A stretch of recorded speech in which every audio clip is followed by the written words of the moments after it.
My name is Eric Newton. I'm the Vice President of Marketing Demand Generation here at BrightEdge. And it's my pleasure to introduce your presenter today, Michael Thomas, the CMO of Noble Studios. Michael? Hello, Eric. It's great to be here today with you, and I want to ask you a question. We didn't know this going into today, but besides being September 22nd, actually today's the first day of fall. Happy first day of fall, Eric. You too, Michael. And it's also known as the equinox, right? And this is when it's actually an almost equal length of night and day. And it's a good segue into talking about how we balance the needs of user experience and SEO. It is that striking of a balance. And we know that this is a scratchy topic in a lot of organizations where there's this constant rub or friction around how do we actually achieve our numbers of metrics of success for search engine optimization, and then how do we make sure that our users are keeping forefront and driving a quality experience as they interact with our landing pages and our websites. So we'd like to start today by a fundamental question for everybody that's in attendance, and thanks for joining us today. Are you, as an SEO professional or a digital marketer, are you optimizing your pages for Google or your end customers? We often start a conversation with our clients and our interconnected, interdisciplined teams to really understand the impact of user experience. But we're going to take a step back a little bit and really try to get to a strong understanding of what is user experience. Don Norman was probably the first person to coin the term user experience, and most likely was the first person in the world that had UX as a title on their business card. And Don was the vice president of the Advanced Technology Group at Apple, and he coined this term, I quote, "I invented the term because I thought human interface and usability were too narrow. I wanted to cover all aspects of the person's experience with the system, including industrial design, graphics, the interface, the physical interaction, and the manual." That view, that holistic approach to the entire ecosystem of the way Apple approached its product design, its store experience, and everything that happened from the point that they created the product, the first iPhone, the first iMac, is really what absolutely set them apart in the marketplace. This kind of dogged focus on user experience is what allowed Apple to move beyond many of the competitors in their space who had oftentimes had better product, but they left the user experience behind. And many people today confuse UX with simply design, decorations, or style. And our premise and our belief today is a lot of people have lost track of what the true meaning of Don's definition of user experience started from. So today, we are definitely going to challenge you to think differently about this approach. There's a lot of risk if we ignore user experience. Just like the ultimate journey we'd have on a wagon that looked like this, we might not make it over the pass, and it certainly would be a bumpy ride. The risks of ignoring UX, and we can talk ourselves as SEO professionals into sometimes thinking like our job is already hard enough, we don't want to take this one on. But when you look at what's at risk about losing customers, having a subpar conversion rate, or overall marketing failure, the impact of ignoring user experience is not just strong, the risk is great. So we'd like to put forth a definition today of user experience that might be a little bit more digestible and achievable than Don's grand vision. The idea about UX is really achieving and starting with the objectives of your users. And usually users are very much focused on making their life easier and simpler. They want to be confident and in control. You marry that with your business objectives, which is oftentimes about making money or saving money, about growing your base of customers, or more importantly, keeping the customers that you have. So user experience is all about finding that sweet spot in the middle where you can balance the objectives that your users have, the goals you have as a business, and if you deliver that value, it will definitely return to your organization in the form of increased use, efficiency, or good old dollars and cents to your bottom line. We are a co-marketing partner and a strong advocate for BrightEdge's view that SEO needs a definite improvement in the way our story is told about impact. At times, SEO gets lost in sheer volume, and we lose sight of what organic search really does to drive impact within your business. And if we focus in on it, digital marketing and organic search is all about creating more conversions. Focusing on UX is all about increasing those conversion rates. And even modest conversion rate optimization, meaning an improvement or lift in that, can lead to big impact within a business. Let's take you through a scenario that many of you might be finding in your current jobs as an organic search engine professional, and also looking at how it drives overall impact. So imagine you had this amount of visitors, this many conversions a month with an average conversion value of $100. Even a 5% increase can drive a very big improvement to the bottom line. In the example where this would be a 5% lift in conversion, that would be 1,500 additional conversions a year, or $600,000 of additional top-line revenue into your organic efforts. So again, that blended approach of getting everybody on the same page and focusing on the same goal, it's the start of really understanding how UX is going to drive a better program overall for your search engine optimization. So right now we do know that usability and user experience are second-order influences on search engine rankings, and they provide an indirect at times but a measurable benefit to your site's external popularity, which of course we know the bots who are not smart interpret as a signal of higher quality and source strength. It is also our view that this is only going to increase over time. Search is becoming much more of a voice and visual medium. It's even going to get to the point that that first experience that someone has with your schema and markup on an organic search result is going to start factoring into UX. We also know that users completely demand a frictionless experience, and that your competitors, when they provide it, are absolutely going to steal customer share away from you if you don't catch up or even beat them in the end game. And at the heart of it, SEO and UX are really the same practice, right? SEO has the data that UX needs, and UX has the design framework that SEO needs. So why are we fighting with each other as we approach the same problem? Google in 2015 really was the defining moment when user experience was exactly listed as one of the official ranking factors. And exactly what Google is looking at is a bit unclear, but we're going to take you through what our experience has been as we integrate a search strategy with user experience and sort of what we're seeing in the marketplace about performance. We do know that Google uses a combination of human validation, the looking at linking patterns, as well as the bots. I talked about them not being smart, but they're definitely using artificial intelligence and machine learning to try to intuit user experience and how customers are interacting with your web properties. We can also glean a lot about what Google is ultimately going to demand as user experience by the way that they're teaching the world to provide valuable content. There's a course that Google created that said great web content is all about being useful. It's about being more valuable than other sites. It's about being credible. It's about creating this engagement. At the end of the day, this course is all about great user experience. There's also an interesting study done recently that seems to correlate in a more directional way that Google uses user experience signals in factoring organic rankings. So this study looked at 100,000 websites and analyzed them in SimilarWeb. And they looked at 3 key user experience signals: bounce rate, time on site, and SERP click-through rate. They discovered that websites with those lower average bounce rates received a higher organic ranking. So again, not direct proof, but we're starting to see correlation of where the market is headed. And let's forget for a second about just organic performance, and let's talk a lot about what users are demanding right now in the marketplace. Google reported in a great study in their micro-moment focus over the last few years that almost 1/3 of smartphone users will immediately switch to another site or an app if it doesn't immediately satisfy their needs. That means they can't find the information or it's too slow to be found. In fact, of those who do switch, 70% say they do so because of lagging load times.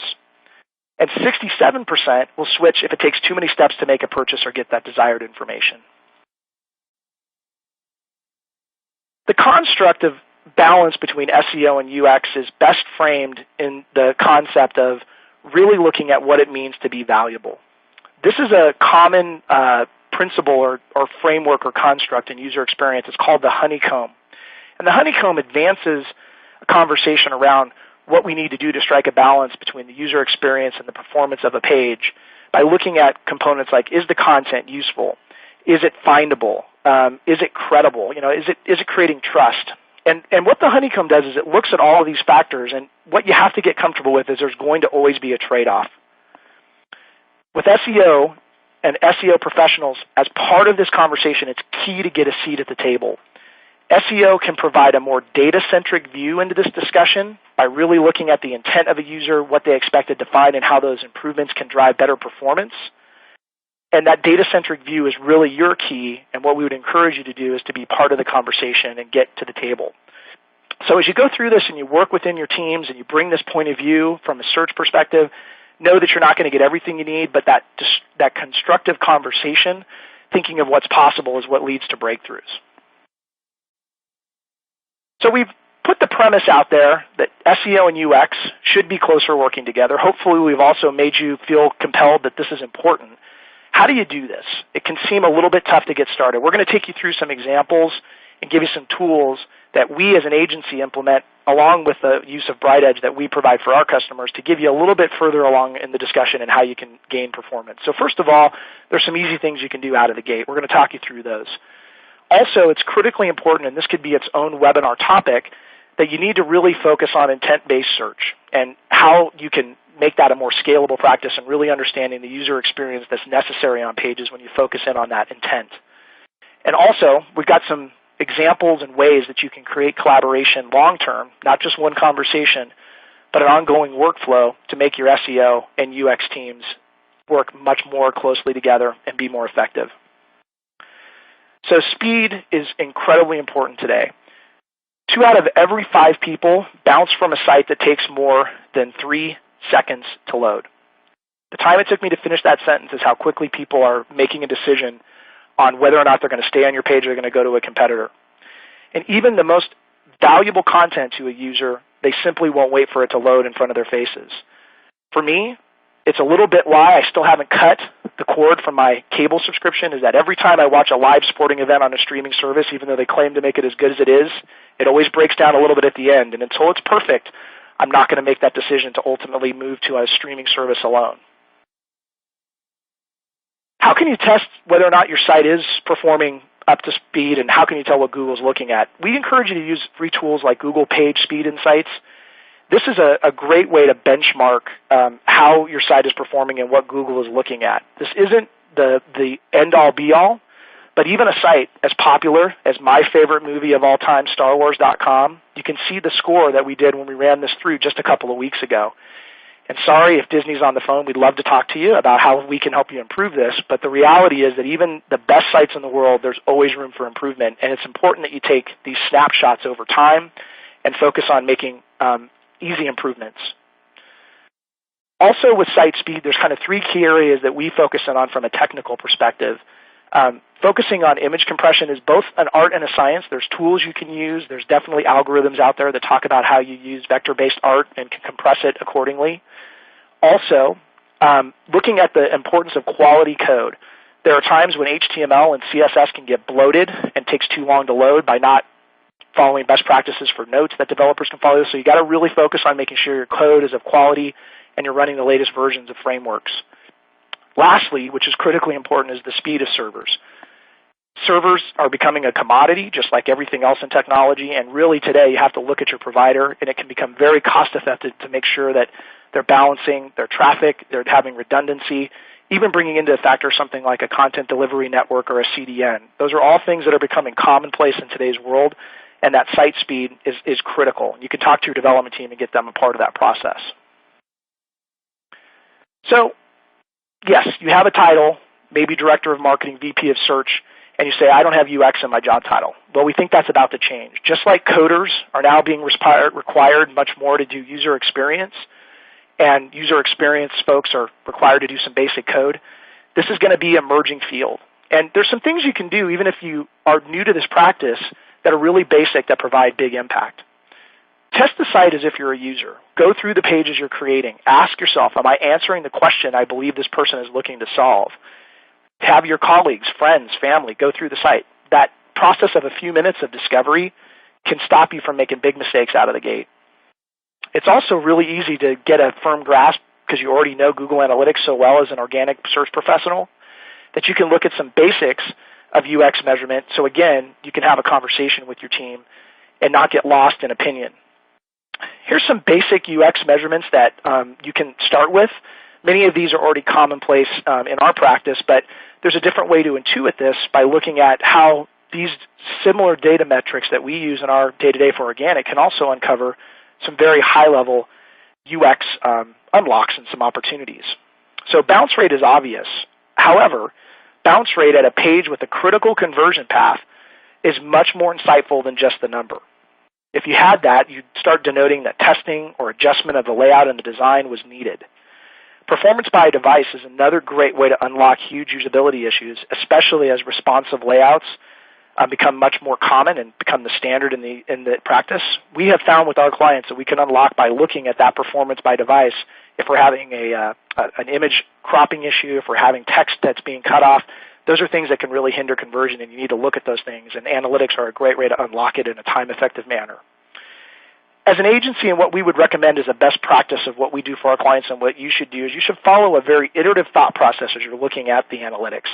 Start with a basic question like, what is happening? Get everybody into their room. Try to come to a hypothesis of why that's happening. Agree that there's a solution, that how do we fix it, and make sure that not one voice is louder than the other. And then obviously go into a measurement focus to see, did the actual solution we implemented work? So again, what's happening, why, how do we fix it, and then using data at the end of the day to see if it in fact worked.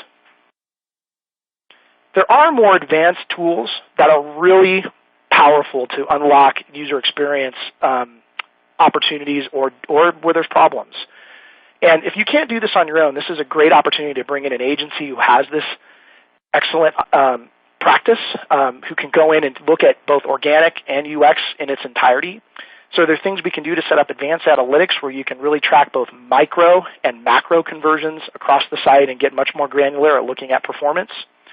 The screenshot you see here is a tool that we use in heat mapping. This is a confetti view. And the confetti view shows you users by source and where those users are clicking within the site. So this really gives you an opportunity to unlock performance in UX by channel and being able to really unlock where there's opportunities.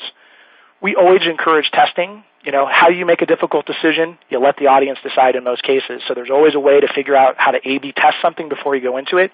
And if you have the time and you have the ability to do it, user testing, both qualitative and quantitative, is a great way to make sure that you're ultimately reducing risk on your project. So I mentioned that most of the decisions, a lot of the decision process for a potential buyer or a prospect can be made even before they land on your site. Schema and SERP, in our view, is becoming much more of a core component to user experience design. And we believe that by practicing excellence in title tags, making sure you have intuitive URLs and breadcrumbs, and really strong meta descriptions, that actually sometimes you can gain clicks with even a lower page ranking than the competitive set. You also want to make sure that that listing and all the data that you have there is really capturing the visitor's attention and using the language that will get them to want to take that click. And realize, as we know, the pogo stick effect of as an organic result comes back, going back and forth between pages creates a lot of that. If your competitors have a higher ranking but they're not providing good user experience, you can still take advantage and draft behind them to gain that customer ultimately. So be aware that user experience is a great way to drive some thought about how people first experience you. Intent-based search is a complex but ever-growing component around search engine optimization. And it's really, as this picture denotes, not a mystical art and science or a magic trick, but it's about getting to know and understand your audience at an incredibly intimate level. You try to anticipate the needs based on the terms they are using, and you also want to identify primary topics and questions that people would be looking to answer when they're searching for a specific term. There's 4 kind of industry-wide buckets that this typically falls into. The first is informational, meaning I want to know something. The next is navigational, meaning the user knows where they want to go, and that's dominated a lot by brand search terms. And we also can utilize discovery-based when there's a future purchase in mind and making sure you're in the right stage of discovery. And finally, the last, which is critical, is the transactional and purchase. It's also important to know that all of the SERP changes that have been so well documented in the industry over the last several years, it's organic is getting squeezed, especially in that last bucket of transactional and purchase. So it's important to know the impact, and we'll talk about that just a little bit later, of knowing what organic placements are going to be the most impactful based on ultimately what is the intent behind the search. The process to do this probably seems daunting, but we want to take you quickly through the framework that we follow as we go through this process.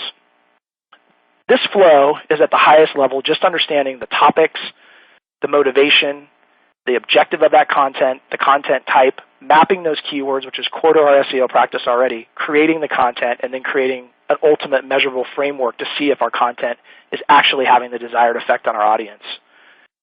A little more detail as the slide expands, and you can see what kind of questions we ask and we go through. And that is really critical to getting out of just performance alone and then starting to guide or at least provide your UX team with the expectations that you think their design, their layout, the content type they choose is ultimately trying to inform. It's slow at first, but it is building momentum over time. And ultimately, an integrated approach means that as we're thinking of topics to cover and content to create, the UX team is brought in very early on to the process and figuring out what assets they already have in place or what assets they can bring to the table. And there's a real momentum that comes when you get people talking about this at the foreground of ultimately setting up a strategy. As an agency, we have centered our SEO practice around BrightEdge, and notably we use DataCube, which any of you who are customers of BrightEdge know the power of unlocking intent-based keywords. You do this in a very logical fashion. First, you focus on the device you're targeting, and then you start applying filters that relate back to intent-based keywords, things like why, who, what, buy, get, things that show where they are ultimately in their intent of the search. Then you look at the keywords that are going to be the most valuable and realistic, not just value, what you can realistically impact and target, and you go through a process like this. There's different question types, and this is how we might look at a intent-based search around SEO. Questions like, what are SEO tools? Which SEO firm is the best? Why SEO matters to digital marketing? Each have a different expectation for the user, and by grouping and tracking this within DataCube and within BrightEdge as a platform, you can see where there's gaps, you can see where there's opportunities, and you can see where your overall performance based on where people are in the buyer's journey can drive the biggest impact. It's really critical to get away from volume alone and really ask the question, does it make any sense for my company to focus here? Or can I actually solve the needs of the user, and should I focus elsewhere? Another element of BrightEdge that we're very excited about is they have introduced a new feature called Intent Signal. An Intent Signal lets you know in organic results and on your pages if you appear above the fold or you understand the organic friendliness of the topic. And this is a topic we're going to be talking about at Share 16, which is BrightEdge's annual conference, is how do you integrate the learnings from organic and paid? And this is becoming critically important. So even if you're not quite ready to go there, organizing your keyword strategy and focusing on intent is a great way to make sure that you can drive overall impact and lift to your SEO work. So, your job isn't done just because you got somebody to the site. You did a great job of targeting demand. You've created great content. Just like a half-painted room, your job is not done alone, and no one wants to go and see a room like this where you have a great subtle experience, but you walk in the next room and it looks like a mess. So that's kind of the experience where we're trying to portray in this, is that it's a lot easier to get connected than you think. One of the biggest opportunities we have is nomenclature, the language that SEO professionals use versus the language that UX professionals use. This is just an example of one, but you know what? Oftentimes people are saying the same thing. A UX professional typically focuses in on performance. SEO is all about analytics. We talk a lot about personas when we do our UX work, and SEO talks about audience. So you're saying the same thing. How do you break down those silos and not get into three-letter acronyms that make someone feel inferior? It's a way of getting a common language and understanding the impact that you're trying to get through this conversation and through this integrated work is really there. So figure out how your counterparts are going to talk about the problem, whether you're UX or SEO, and it's really going to be important to make sure that you can get on the same page. Another facet of the BrightEdge platform that we use as a way to collaborate between UX and SEO teams are campaigns. And campaigns are a way to organize this effort and really talk about the potential opportunity of the existing content you have, recommendations based on how your competitors are carrying out their content strategies, and then there's a workflow to automate the process to understand exactly how implementation will flow. So what we recommend is if you do get the momentum between integrating UX and SEO, focus on a specific area. And the idea behind campaigns is you can group your efforts into choosing the pages, again, reviewing those keywords, building a success plan, and then ultimately, what is the action plan to take? So if you're making improvements in UX across the broad category, the idea is, are you having a lift in organic, and are you having a lift in conversion? And organizing that in a campaign fashion means that the celebration doesn't have to be limited to only one silo of SEO performance. It can also be lifted up much higher to talk about overall performance. And this is a great way to get UX excited about SEO. Bring them to the table and celebrate them when you have a win. This is a wonderful tool in BrightEdge that you can use, and it's fairly quickly to prop up and get in action. So SEO, already a very tough job. User experience design, a lot of professional focus and a lot of work being done. So the next job description we think is going to be out there is going to be the UX SEO guru, right? That's someone that has to be in both camps. And this is your opportunity as a professional, if you get rooted in this, a much higher opportunity for you to have bigger impact in the voice you have within your organization. A key takeaway, hopefully, from this process is the importance of leading with data and ultimately not your opinion about how the problem should be solved. Just like if a doctor was recommending a back surgery, the last thing I think you would want that doctor to say is, I think you need surgery. You would expect to have X-rays, MRIs, a lot of scientific proof behind why the doctor was making the recommendation to ultimately perform what could be a very dangerous operation on something critical. Let's take for a second that UX professionals feel the same way. Why are you coming to me and telling me my design is not working? Why are you making all these claims about performance? You have to lead with data, not opinion. So that is a great equalizer as you start figuring out a way to get a seat at the table, is use the data that you have at your fingertips every day and figure out a way to make that story much more impactful. So today is the first day of fall, and today I'm going to have some chocolate syrup, an espresso shot, a little bit of milk, some cinnamon, vanilla, and a little bit of caramel. And you may be saying to yourself, Michael, wow, it sounds like you might have a sweet tooth and an addiction problem here with sweets. What possibly would you do that? Now, I could eat these over the course of the day, every 15 minutes, every hour, and it might be an okay experience individually. But what I would miss is the opportunity to have an experience like this, that macchiato that we all love that comes from our favorite barista. It is that time frame, right, of fall, pumpkin spice. So really, SEO and UX is about that blend. It's about being a smooth blend. It's about how do you integrate these practices to drive that overall greater impact within your organization. And what we're trying to do at the heart of the matter is avoid the epic fail. We're going to leave you on this thought. This is actually a wonderful idea that came out of the 1970s. It's the AVE Mazer, and it had the vision to be the first flying car. But you know what it was? It was a flying Pinto.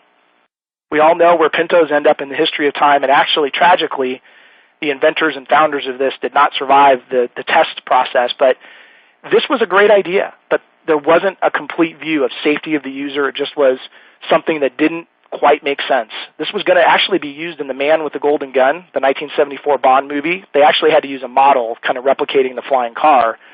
But the idea is Google is entirely focused on user experience. If you focus on the user and you deliver what they're intending to see and you do it in a great way, all else success will follow. So avoid the epic fail as you're thinking about approaching your work. Now, thank you for attending today, and we do have a special offer. We're going to get into questions and answer, but if you'd like to get a copy of today's presentation right away, or we've also created for you a very exclusive free content checklist. And what the idea for this is, how do you, in a very scalable way, start this integrated practice of SEO and UX. So if you go to that website that you see there right now, it's www.noblestudios.com/SEO-UX. You can download right now this free checklist that'll get you started, and a great way to bring your teams together to unite about, if this is important, where can we start ultimately making an impact. And lastly, I just wanted to encourage, Eric and I will both be participants in presenting some of this, and happy to talk with you more if you're able to join us at Share 16. I know, Eric, you and your team have put together a wonderful focus on content that really relates to SEO performance, and it's coming up very quickly in October, and I know we're both going to be there, and we're excited to invite people coming here today to join us. Absolutely. We'd love to see as many people from the community as possible at Share 16 on October 24th through 26th. Lots of great sponsor content and agencies providing great insights like we had today. Thanks so much for a great presentation. Now let's move into Q&A. So if you have a question, go ahead and enter it into the question box. A couple have come in during the presentation. We'll start with those. Michael, we have a creative director that doesn't value SEO and thinks it's snake oil. What can I do to change that? Yeah, we often come across this where there's a skepticism, and I think as an SEO profession we have to realize some of the practices that we did in the early days of SEO were not always the best user experience for users. So as a result of that, I think especially more experienced creative directors and folks that focus on UX can say, I've been down this road before. I need to be convinced that actually the changes you're portraying are going to be impactful. And so I think the way to start this conversation is really take them through what Google is doing to try to use user experience as an early ranking signal. And the idea is I think you can use the leader in the industry as saying we need to approach this way. SEO is already catching up. This is what we have to do to be successful with this new environment. Great, thanks. Many SEO and design practices seem to conflict, like the amount of content on a web page that you mentioned. How do you handle this? Yeah, this is absolutely difficult in the sense of we do know that there are certain aspects of a page, such as a very long text format that can lead to a higher organic ranking. The way we approach this, integrating UX and SEO, is we think about how can we answer the most fundamental question in the early part of a content section, a blog post, a page type, and continually allow the reader to dive deeper within that construct, so they can land on the beginning top format, the top mast of a page, and get value. And if they're interested, they keep going down the page and scrolling. So you do have to balance that. It's not just 1,000 words scrunched onto a page. No one wants to consume that, so you have to break up the content. And again, that's where your UX team can be invaluable to how you strike that balance. Got it. So my page loads fine for me, but Google's page speed number shows otherwise. What does that mean? We have often called it the magical unicorn in our office. If anyone is ever going to be able to score 100 on the Google page speed, I think we've actually seen a few, but I think what Google page speed should be used as a benchmark. It is a great way to understand if there's going to be fundamental problems with your site, even if it loads fast in your browser. There could be things that Google is looking at that anticipate that over time this won't perform as well as it should. So even if it loads fast, you can't let that first impression be it. And again, if you're not a developer by trade, don't try to tell your development team what the page insights mean, but it's a great way to see if the changes you're doing are actually having the desired impact. So it's just a great place to start, and I think it's a long-term benchmarking tool. Michael, the next question illustrates some of the tension between SEO and UX. Where's the balance between UX and SEO? For example, all the travel sites have plenty of text, plain text for describing their properties, and they mentioned that it is because of SEO. Don't you think that text is old-fashioned and the imagery and video are much better than text? That's a great question. So I'm going to try. That was a mouthful. You did that fast. Let me try to restate the question. Text, can we get rid of it and focus only on images or video? The answer to that is no. It's about, again, striking that balance. There's certainly, when I would imagine we focus on hospitality and tourism, someone is deeply looking at the description of a hotel. How many rooms? Does it have a pool? I'm making a decision in a buyer's purchase. That text is more appropriate to what they're at. They're farther down on the buyer's journey. However, if I land on a page and I'm just getting inspired about what vacation destination, am I going to Tahiti, Mexico, or the Bahamas, I need to be inspired with that video. So again, it's about content that really fits the needs of the customer based on where they are in the buyer's journey. The other way I answer that question, Michael, is if a tree falls in the forest and nobody is there to hear it, does it matter? And that's why my perspective is SEO. So we do SEO to get people to the website. Once they're at the website, we have the appropriate UX. But these things, like one comes before the other, so the text is critical for getting ranking in the SERPs. It is, and text is the way we communicate. I think images support that, and it's definitely important to strike that balance, like you said. All right. Next question. You mentioned a bounce rate. What's considered a lower average bounce rate, or what's a bounce rate standard we should be shooting for? It's a great question. I wish that we could give you a across the board, but it's typically somewhere between 40 to 60% is the average that we typically see. But I want to go back to a point that I made is that a higher bounce rate on a critical conversion page is going to unlock more than just looking at bounce rate site-wide. And so our brain can only consume so much data. As an SEO professional, it's our job to go to the C-suite or the VP suite or our marketing team and say, I think there's a problem here. Here's what the data is showing. But 40 to 60% at the end of the day is where you're hopefully landing somewhere within there. What company provided you with the confetti view heat map? Great question. We use a number of tools that look into that. That was an example of Hotjar. There's a number of other tools out there like Crazy Egg, and we'd be happy to talk with you after this about those. But there's a lot of great tools in the industry. All of them have their pluses or minuses. But it's really understanding that putting that data on there gives you another lens to look through about UX performance. And even Google has some assets that you can bring into it if you want to start slow.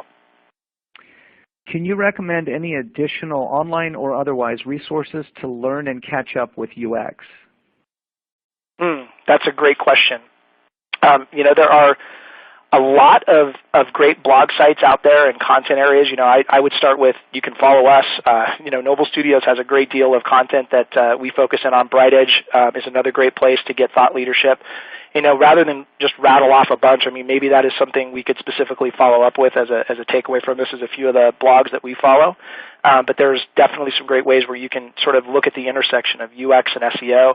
And we actually have as an asset a white paper that we put together that you can also find on that site. And in there we recommend some content types, some blogs and some thought leadership and some leaders in this area that you can kind of get more experience. And I think that is a great place to start, is just start understanding the industry and the trends that we're seeing.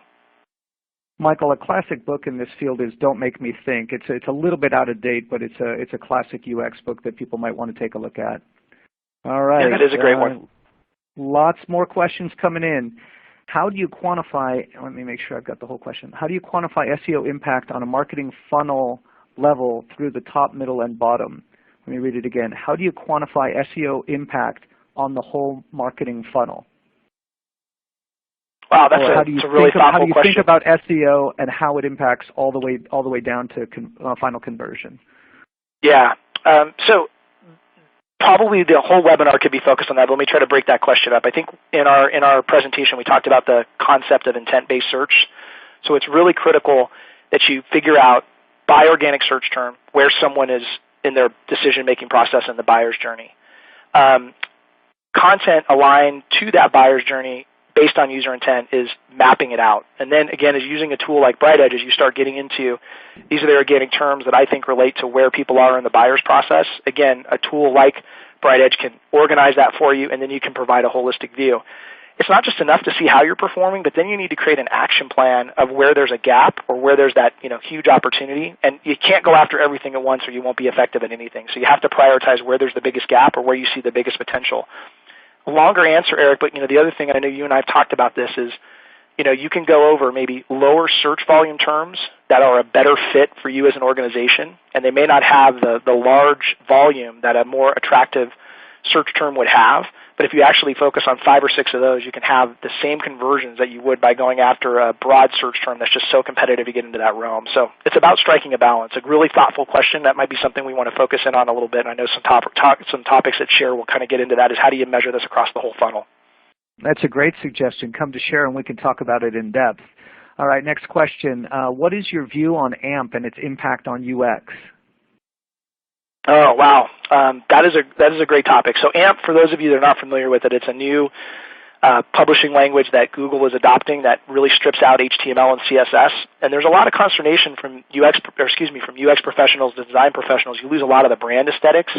But AMP as a bottom line is becoming much more prioritized by Google. And at the end of the day, AMP is all about speed. And speed is a ranking signal, so AMP is really equated to SEO. And we're going to start seeing, and I know, Eric, you and I had talked about this, that BrightEdge is seeing that some of the AMP pages are getting prioritized more than just on news, and it's just becoming much more prevalent in the organic search. So I think AMP is something, if you're not thinking about it now, you need to start implementing. It's going to become much more adopted across the industry. And if it follows Google's pattern, they start slow, and they adopt very, very quickly. So they've given everybody a warning with this. you're starting to see some pages index much higher than normal organic rankings, and I think everybody should really hop on this. It's an important topic. All right. How do you incorporate SEO and UX from scratch when building a new website for a client? That is something that really is where, as an agency, when we get the assignment of a new website, we integrate SEO discovery right at the forefront. And what we look at is, obviously, the biggest fear when you launch a new site is losing SEO relevance. Our goal is to make sure that we, when we launch, are not just going to maintain those rankings, but where did we not target those opportunities based on where our overall effectiveness in SEO were. So it starts with discovery, and really before you launch into a website project, you have to have SEO as a big voice at the table to understand the implications of what you're ultimately going to design. So very basic, SEO has to have a seat at the table when you're making that decision about how you would ultimately launch a new web project. Michael, I put your development, your thought process slide back up on the screen if you wanted to speak to that at all. You can see it there. Yeah. So this goes back, I think, Eric, you're thinking about the question that we got about how you go through this intent-based process as you're approaching a web. Intent-based, exactly. SEO and UX from the beginning of the site development process. Yeah. So thank you. The grounding of this visual is a little bit, I think, easier to digest. So again, the idea as you look across the funnel is you have to look at the topics, again, that motivation. And this area I'd like to focus in on, and I'll leave on this, is this content objective. So you really have to understand as you're thinking about developing a page, how am I going to satisfy this need for someone to be informed, or ultimately how am I going to inspire them to take the next step, whether that's following you on social or signing up for a newsletter. And if someone's further down in the funnel, the action, the call to action. So I think a lot of times as an SEO professional, we think our job is done when we get them to a page. It's about integrating what's the next step. And oftentimes what we see in poorly structured landing pages is you're trying to do all three things at the same time. The user doesn't understand what you're trying to convey, and it ultimately ends up in a very diffused fashion. So to go back to that SEO, follow a process like this and think about SEO across the whole buyer's journey. And you're going to have to start and focus in on one thing at a time. Doing it all at once, this process really, it's about looking at that intent and figuring out a plan to go after it. Thanks. We tend to use Google as the Bible for SEO best practices. How much of what Google is saying is also applicable for Bing and the other international search engines? Yeah, great question. Obviously, Google dominates the search market, but I do think the great majority of search engines, both domestic and international, are all following Google by best practice. So we don't see any difference in nuances. There is some discussion about Baidu in China that there's some nuances that might be happening there. Again, another great topic. We'd love to talk about it, share, and take advantage of a discussion of what we're seeing. But as China becomes a much more valuable market to many customers that have an international focus, I don't think you're going to lose anything through this, but there might be subtle nuances. I don't think you're going to wake up and say, you know what, everything we did for Google is not going to apply to this. It's just going to be, you have to make sure that the performance you're seeing is being not negatively impacted by decisions you're making on the UX. All right. This is an interesting, we're getting questions from designers and from SEOs. There's a good audience out there today. We get suggestions of having large H1 headlines and breadcrumbs for SEO purposes. As a designer, I don't care about those elements. I don't want those elements, but I understand its purpose. Will Google catch up with this thinking that maybe the question is that the information's there, but it doesn't look that good? Will Google rectify that? Yeah, great question. So H1s, H2s, H3s, and what this is really driven by, I believe, the designer or the user experience professional was thinking about the sites moving to more parallax and kind of like lazy scrolling sites where there's not the typical page breaks.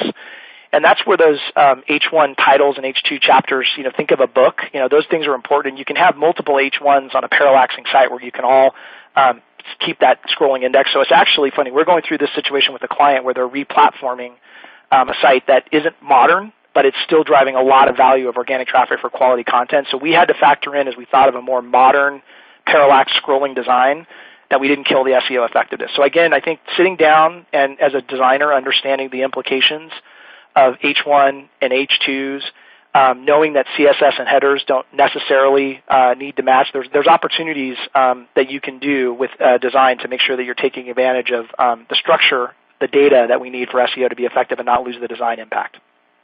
Thanks. Images and video versus text are often conflicting preferences of SEO and UX, as you said. What data helps weigh quality or intent related to images and video? I think the question is, how do you measure the impact of the images and video? Yeah, that's a good question. I don't know if we would recommend necessarily focusing in on an individual analysis, but that competitive side of it, looking at what your competitors are doing, this is something that is automated within DataQ, where you can look at performance and your competitive set, and you can understand what are the top SERP results, what you're seeing when you go into a search. Is it video first or imagery? And so I think it's a tough thing to decide what is the asset that's going to garner you the largest share of a search result. But we do know that video, typically when someone's in the discovery phase, can help a conversion go at a much higher rate. So, I would encourage, go out and do some competitive research to start. Don't think that it's one and done. Test some different layouts. Do A/B testing to say, what does it do when there's an image first versus a video? Go through those processes and have it built into your conjecture. And the great thing is a test can take a while to get a valid result, but if you test it once, you can apply it many different places. And so, it's a combination of really, don't look so myopically at just the content type. It might be a combination of content types that drive the best performance, and testing is a great way to get there. Yeah, Michael, I'll add to that there's a couple of different metrics you'd want to look at. Is how many people are coming to the site, how many people are getting to the first step in the funnel, and how many people are getting through the end of the funnel, and what combination of text and video and images is giving you that content performance marketing to maximize your combined result of essentially making money, by getting transactions done at the end. Yeah, that's a great point. All right, can you elaborate on the confetti heat mapping? What kind of insight does it provide, and what actions can we as SEO UX professionals take given this data? Yeah, Eric, I was trying to navigate back to that view so it can be a little bit more tangible. Yeah, okay, thanks. So heat mapping, there's a number of things that heat mapping can do, but the confetti view allows you to take advantage of GA insights. So you're looking at traffic source, and you're actually looking at, in a visual way, how is traffic coming from different sources performing differently. And so you can look at that in totality, where action is being taken, which this is a view that looks pretty, but there's a lot of different traffic sources turned on. Imagine a toggle where you can actually turn those off or on, and you can actually look and see by source, are certain referring sites where you might be doing content marketing converting at a higher rate versus like traffic coming from this site is still stuck and don't know what to do. And so you can really start thinking about how you're aligning that page to an ultimate performance by channel source. So again, it's about where's the traffic coming from and are they performing differently as they enter the site, and that really leads you into a much more detailed discussion of channel performance. So that confetti, there's also scrolling that can be done in heat mapping and broad heat mapping, and it really allows your UX team at times to understand is the desire and intent that they spent a lot of time designing actually being used by the users in the intuitive way that they thought. There's a lot of unlocks, and I know you and I talked about this, so you can always be surprised by what you see in these. It's a little bit addicting to get caught looking at this view.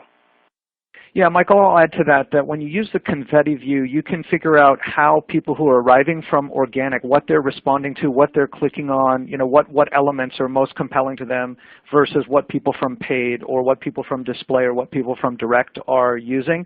And it helps you optimize for the channel you want to drive the hardest or the channel that has the most volume, which oftentimes is organic. All right, seems like we need a lot of content for the various intents. My company doesn't invest a lot in content. It is rather a one content fits all strategy. How do I convince them of the importance of content? There's a good webinar topic, huh? Yeah. Well, again, it sounds like we're doing a complete pitch for Share 16, but I will tell you, if that person who asked that question can actually bring their VP of marketing to Share, I think you'll see just how much, the competitive set is investing in content. The content that's out there on the web is overwhelming for users to consume, and it is absolutely not one size fits all. If you get ingrained in thinking about content and the core of messaging and putting it into many different formats and views, you can get a rhythm that comes with it. So it is hard for someone who's already stretched to develop content to think about different audiences and different places. But again, some of the best practices we gave in this webinar is a great place to start. And I think what you want to do if you're trying to prove the value of content is think of a really good story you want to tell, especially as we're heading into 2017. It's budget season, go through that test and say, you know what, if we applied this same practice across the website with a different content writer, we'd see lift go up organically this much. So tell the story. I think that's where you get resources, right, is having a good story to tell. Yeah, absolutely. Case studies, real results, like controlled studies where you can be convincing with the data. Tell a specific story about how a new video or a new piece of content or a new white paper really performed for the company, and then you typically you build buy-in that way. It is a really interesting question. I was convinced several years ago that time spent on page is not an accurate metric due to multiple browser windows and user patterns jumping in between them. Can you comment on that? And I guess comment generally on the value of time on page, dwell. Yeah, great question. So time on site is definitely not perfect. There are problems that happen, especially across devices, but I think you can use it as a guide.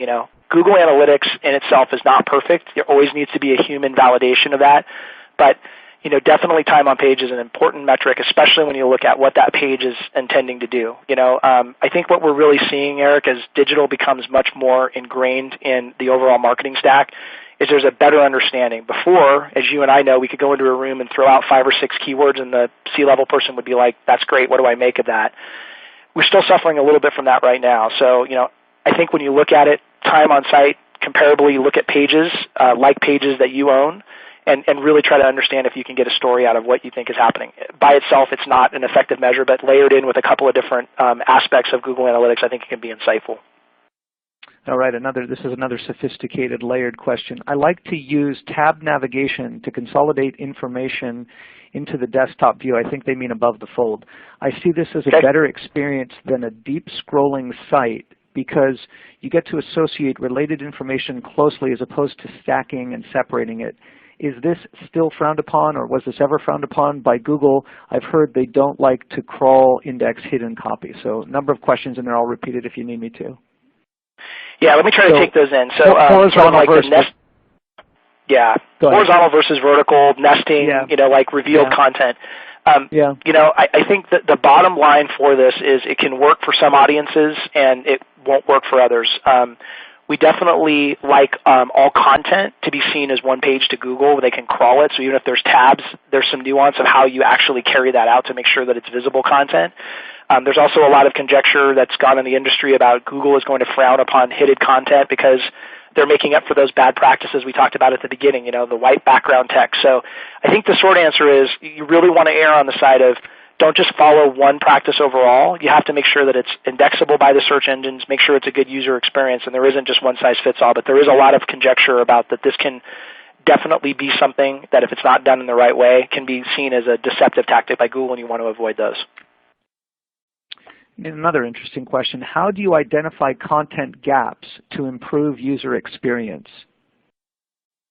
So how do you identify content gaps? Well, today we took you through an example of a framework. We have seen great momentum when you use a tool like DataCube. So there's also, as we know, there's other tools out there that maybe not as powerful from DataCube to analyze that, but it's about competitive analysis. So you really have to have a way to benchmark how you're performing today, how is your competitive set either garnering more or less of a share of that search volume that's existing out there, learn from those competitors, make changes, and then measure performance. So I just can't state enough the velocity, the lift we see when you organize efforts in a process-flowed way. You have to use tools to get to that point. It's just too much of a volume to try to do it on your own in Excel spreadsheets. That's our view as an agency that standardized our practice on BrightEdge. All right. When you implement changes for SEO optimization on a page, how long does it take to reflect on Google? So the question is, when you do optimizations for a page, how quickly can Google index that? Well, it varies widely, but the bottom line is we typically try to set expectations, especially for technical changes, that there's going to be a time for lag, right, when Google reindexes that site and goes through it. So you don't want to get panicked by not seeing immediate lift. You have to definitely practice patience. But typically we see most changes carry themselves out between 48 hours and maybe sometimes as long as a week, but it can be fairly instantaneous as well. But you definitely have to make sure that you benchmark and the changes you make. We use Google Analytics and use annotation. So we want to make sure that like your team, even if you're not responsible for the analytics stack overall, make sure you're using annotation so that if something bad happens through the changes you make, you know why it was, and you can revert back to the change before it creates a really big impact negatively. Do you? We're really getting a wide-ranging set of UX questions now. Do you recommend? I feel like I'm on a stage right now, getting like questions like a debate. This is awesome, Eric. I love it. It's getting us ready for Monday. It's like speed the lightning round on a news show. Do you recommend any resources for how to incorporate email with UX for best results? So how do you incorporate email with UX? Yeah, I think the question has to do, and if you can re-ask the question, if you want to clarify it, how do you design the best email? Do you have any resources for what looks best and performs best in email as opposed to website? Got it.